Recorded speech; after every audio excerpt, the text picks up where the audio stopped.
mandati vidni že do poletja. Zavrkajte si posnetek, pa boste videli sami. Ja, dobro, hvala. Gospa Galunek, prva replika. Replika. Jaz bi imela repliko za gospoda Senčara in za gospoda Čelana. Za gospoda Čelana verjetno, ker je cele dneve v službi, on ne ve, meni je hudo, jaz ne živim iz proračuna, ampak od gospodarstva in mene zelo srce boli, da je mesto prazno, mogoče komu pa še mir. Gospoda Senčara bi pa vprašala, poslušam gospod Stojakov, ogromno mladih, izobraženih, strokovnjaki, ne vem, ni da ni izobrazbe. Po drugi strani poslušam gospoda Senčara, poklicali bomo strokovnjake od Cune, ali res nimamo Slovenci dovolj pameti, da uporabimo domače znanje, ne pa da smo skozi poletje si primerjali dobre prakse. Ni vodimo dobra praksa. Hvala. Torej, replika za gospoda Počelar, gospod Senčar, potem pa dalje. Torej, prva replika za gospoda Šegolo, ki vztrajno ponavlja napačne podatke, da so najemnine v starem mestnem jedru izjemno visoke. Torej, mestni svet je sprejel odlok, kjer imamo na 5 let odložene najemnine 20%, prvo leto, drugo leto 40, 60, 80 in tako dalje. Gospe Vlasti Stojak pa morda, jaz upam, da me nimate za tako neprijaznega prebivalca in da gostincev in trgovcev nimate za tako neprijaznih ljudi, za da zlaje neprijaznih Čas je potekel za repliko. Gospod Senčar, gospod naslednji. Zdaj, odgovor na repliko, takrat, ko se mislil, to je strokovnjake, seveda se mislil tudi na domače, glavnem na Ptuju se vse dogaja nekje pod mizo, stvari so netransparentne. Takrat, ko se odloča o 2000 letnem mestu, kot je Ptuj, bi se Ptuj zaslužil en širši konsens, nekako prije do nekih večjih posegov, kot je na primer na mestnem trgu. In takrat bi morali vprašati tudi arheologe, nekaj zgodovinarjev, tudi Ptuje, Ptuj je tudi evropsko zgodovinsko mesto. Gospod Primožič bo naslednji, potem gospod Šegola, gospa Stojak. Jaz imam repliko gospodu Čelanu na tržnico, namreč sam ne vidim na tem prostoru eno škatosto tvorbo, ki je pohvalila ta ambient, ampak vidim pa urejeno tržnico, dostopno za prodajalce in za nakupovalce. Parkirišče je treba urediti na Ptuju, ampak ne ravno tukaj pod temi prostori tržnice. Delovna mesta, ne tržnica! Hvala. A naslednji je gospod Šegora. Naciram gospodu Čelanu, sicer po statističnih podatkih iz Statističnega urada Republike Slovenije smo najmanj razvita mestna občina v Sloveniji. V naslednjih obdobjih za take mega projekte, ki so bili našteti prav gotovo, da boste sredstev, pa tudi glede na to, da nas mestne občine tu živi 23 000 občank in občanov, na kateri živijo od vsake nivoje kvalitete bivanja, od potrebno najprej postavite nekaj na pomembnem razvoju in s konkretnimi ukrepi izboljšati življenja vseh občank in občanov. Naslednji je gospod Primožič, potem gospa Stoja, gospod Porizija. Oziroma, gospa Stojka. Replika aktualnemu županu. Zanima me, če se je kdaj v času vašega županovanja spremljala frekvenca ljudi v mestnem jedru. Če imamo objektivne podatke. Gospod Koržija. Jaz bi samo nekaj dodal. Dejstvo je, da smo največji kapital mesta ljudi, in dajmo se posvetiti temu največjemu kapitalu končno.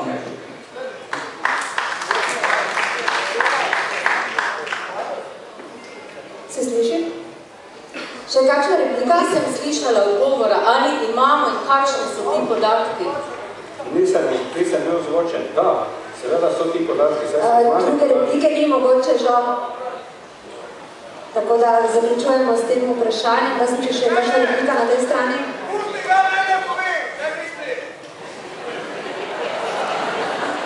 Ja, mi moramo iti dalje, ne glede na vse pripombe. V tem krogu je že bilo slišati, oziroma ste se že dotakli tudi dominikanskega samostana. Kot veste, vi, spoštovani kandidati in kandidatki, ter tudi publika tukaj, ter poslušalci in gledalci, se je v zadnjih letih na Ptuju načrtovala gradnja nove športne dvorane za nekaj odigranih tekem Evropskega prvenstva o košarki v lanskem letu. Do te investicije pa k sreči ni prišlo, bila bi verjetno zgrešena. naložba.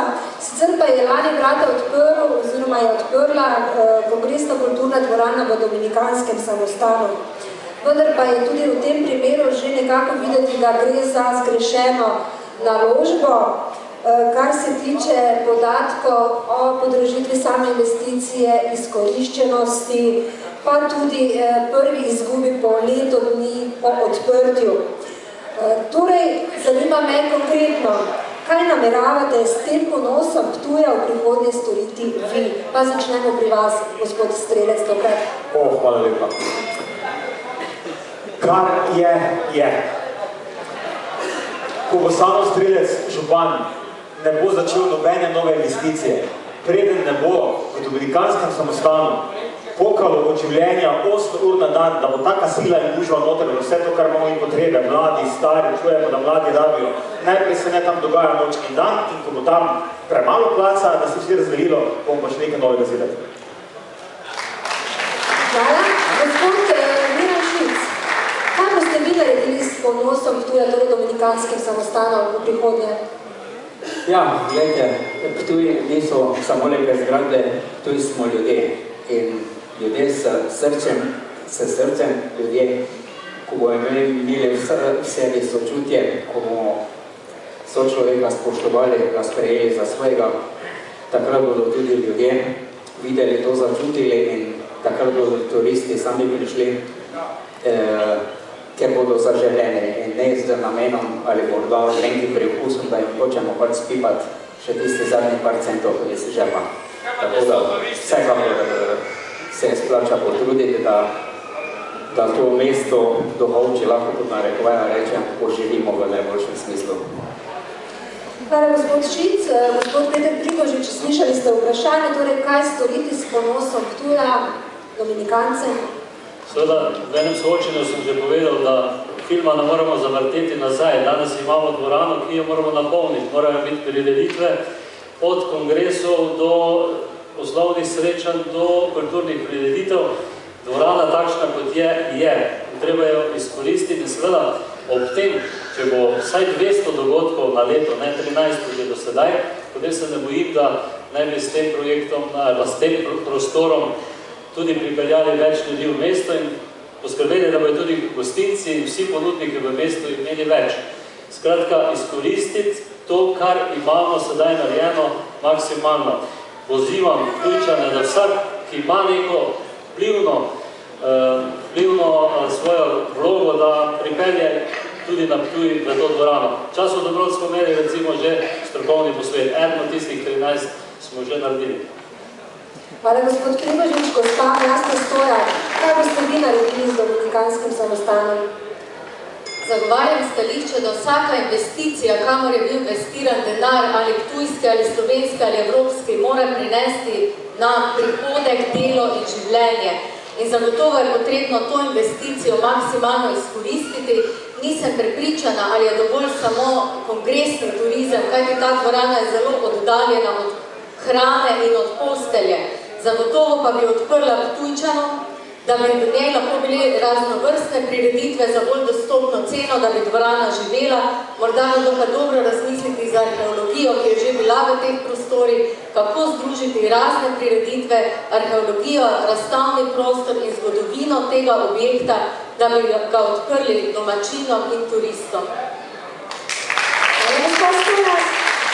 Gospod Senčar, kaj boste vi storili s tem ponosom Ptuja v prihodnje? Torej, najprej bomo sadril en urad, ki bo gotovil, ali je to ponos Ptuja ali ni. Namreč tu so mnenja zelo deljena.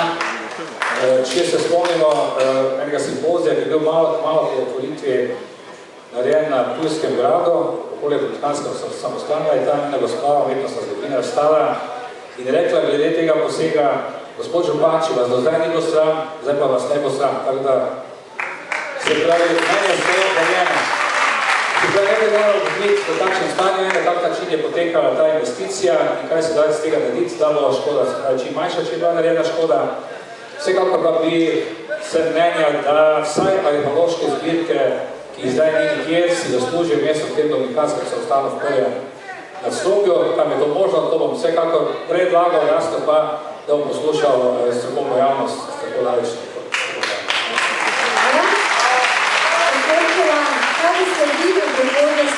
dominikanskih samostanov, torej našim ponosom. Nadaljevali bomo s projektno idejo, s katero smo začeli in pripričan sem, da bo to eden najlepših kongresno-kulturnih centrov v Evropi, ne samo v Sloveniji. Vesel pa sem, da smo popravili to kulturno sramoto, ki se je dogajala v tem dominikanskem samostanu. Cerkvena ladja je bila dve nastropi prezidana, v drugi tretjini dominikanskega samostana smo imeli socialna stanovanja, kjer so ljudje ene najbolj znamenitih fresk, ki so se zdaj odkrile, preprosto uporabljali za to, da so na njih pribijali z navadnimi žemlji slike in jih obešali, da ne govorim o vrtanju teh sten in uničevanju enega največjih kulturnih fondusov, kaj pravzaprav ostajala v slovenskem narodu. Tako da je torej to, kar smo sedaj naredili v dominikanskem samostanu, poprava ene dolgoletne kulturne krivice, ki se je temu objektu dogajala. In pripričan sem, ko bodo vse faze investicije zaključene, tako kot so načrtovane, bo ta dominikanski samostan zagotovo blestel vsem svojim sijaju. Hvala lepa. Gospod Šigora, kaj pa vi nameravate storiti z dominikanskim samostanom? Tukaj ugotavljamo, da je dominikanski samostan dejstvo, da je zgrešena investicija, ki se podraža za več kot 40%. To je še en šolski primer, kako se ne vodi investicije. Ta investicija je vodena popolnoma neučinkovito, neracionalno, netransparentno. Zdaj, dominikanski samostan imamo, tako bela dvorana v Višave ni primerna niti za kulturne, niti za gradbene prireditve, z njim kaj narediti, pobuditi ga po neki dostopni ceni za interesiranje domače javnosti in njega pripravljati vsebine. Kar pa je najbolj zaskrbljujoč podatek, potem za dominikanskega samostanu, pa je to, da se v naslednjih letih v njega vložilo še 15 milijonov evrov. Žalost to res. Hvala. Gospod Režija, kaj nameravate vi storiti z dominikanskim samostanom? V prvi vrsti ga treba tehnično popraviti, potem pa ga ponuditi definitivno mladim. Imamo osnovne šole, srednje šole, tudi fakultete, za kako multimedijsko udejstvovanje v teh. Saj možnosti je kar nekaj, in zakaj da me prostoro koristno izkoriste? Definitivno. Hvala lepa. In še zadnja bo na to vprašanje odgovarjala gospa Darja Galov. Torej, kakšni so vaši načrti, kaj boste storili z dominikanskim samostanom? Glede, dejstvo je, dominikanski samostan je star 100 let. Večkrat po 100 let. In dejstvo je, da je stal. Postavili so ga, podrlo se ni. Investicija v prvi fazi je stala 4 milijone evrov. To je prva faza. Jaz bi prvo, kar bi naredila, mogoče občane povabila, da sploh vidijo to, kar je arheološki muzej. Druga najbolj stvar, ki me pomoti, je pa ta pri vseh teh investicijah. Mestni trg dominikanski, prvo se gradi, potem se išče, kaj bomo dali not. Kakva je to politika mestne občine? Kaj smo kdaj imeli toliko kongresov, da je bila potreba za kongresni center? Jaz ne vem, mogoče gospod župan ve. Hvala lepa. Prva replika. Gospod Strelec, izvolite. Ta replika je namenjena vam kot organizator te okrogle ravne mize, da ste vrečem, soočenja. Lani je bila otvoritev dominikanskega samostana. Zelo lepo bi bilo, če bi danes mi to izvajali tam. Do prostora je dovolj, vi bi videli dominikanski samostan, mi pa ne bi imeli občutka, da smo na tržnici ali pa da smo na nekem šafašnku.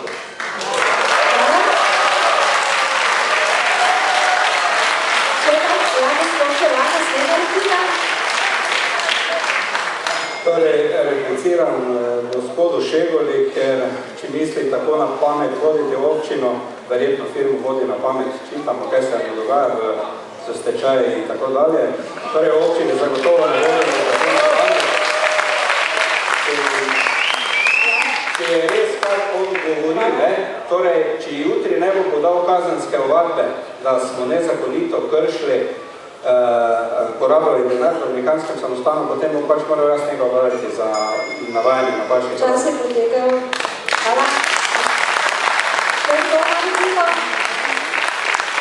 Gospod Čebola. Jaz sem rado moral preko na izjavo gospoda Čelana, v neodvisni lisi za razvoj mestne občine, tu ne bomo nikogar kazali, kaj je naredno narobe v preteklosti, usmerili smo v prihodnost.